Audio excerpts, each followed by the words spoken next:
మనం ఏం చేస్తాం ధ్యానం కోసం? నాకు మూడవ కన్ను కావాలి,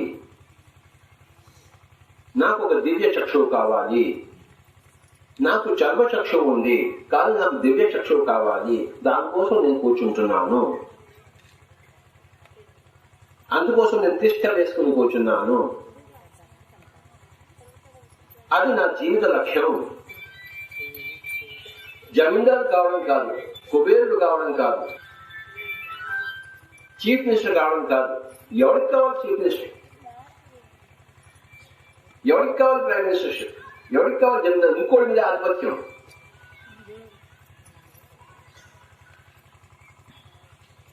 ఇంకోటి మీద ఆధిపత్యం ఏమిటి? చాలా అల్పమైనది. అసలు అది లెక్క పెట్టకూడదు, పనికిరాంది కూడాను, పనికొచ్చేది కాదు. నేను సంపూర్ణ సత్యాన్ని తెలుసుకోవాలి, దానికి కావలసిన ఆ దివ్య చక్షువు నేను సంపాదించుకోవాలి అన్నది highest possible thinking my dear friends. ఉన్నతోన్నతమైన జీవిత లక్ష్యం. దానికి నేను కూర్చుంటున్నాను. నేను ధ్యానంలో కూర్చున్నాను. ఎందుకు కూర్చుంటున్నాను? నేను నా మూడవ కన్నుని వికసింపజేసుకోవాలి.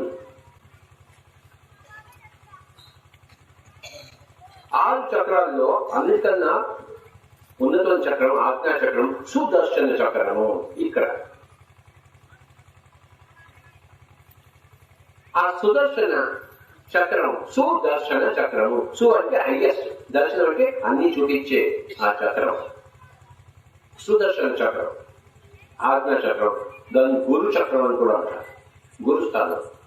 అక్కడ మనం గురువు అవుతాం. 2 కళ్ళ వాళ్ళు,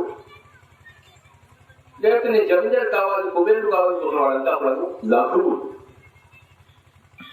3వ కన్ను కావాలని కోరుకునేవాడు వాడు గురువు, బరువైన వాడు. ఇంకా చేయగలిగేవాడు. లఘు అంటే చేయగలిగేవాడు, అందువాడు సత్తా లేనివాడు. ఉప్పు అంటే ఎగిరిపోయేవాడు.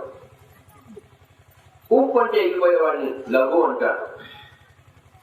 కదల్చలేని వాడిని, ఆ బరువైన వాడిని గురువు అంటారు. కనుక నేను ఆ గురువు ఎలా అవుతాడంటే, ఎవరైతే 3వ కన్నుని సంపాదించుకుంటాడో వాడు గురువు అవుతాడు, ఇంకొకడు వాడు. ఆ 3వ కన్నుని సంపాదించుకోవాలంటే కూర్చోవాలి, ఇంకా కూర్చోవాలి, మరింత కూర్చోవాలి. ఒళ్ళు నొప్పులు వస్తే కాసేపు లేచి అటు తిరిగి మళ్ళీ కూర్చోవాలి. ఇవాళ కూర్చోవాలి, రేపు కూర్చోవాలి, రేపు కూర్చోవాలి, ఎల్లుండి కూర్చోవాలి. అది వచ్చేంత వరకు కూర్చోవాలి. That is a pyramid master.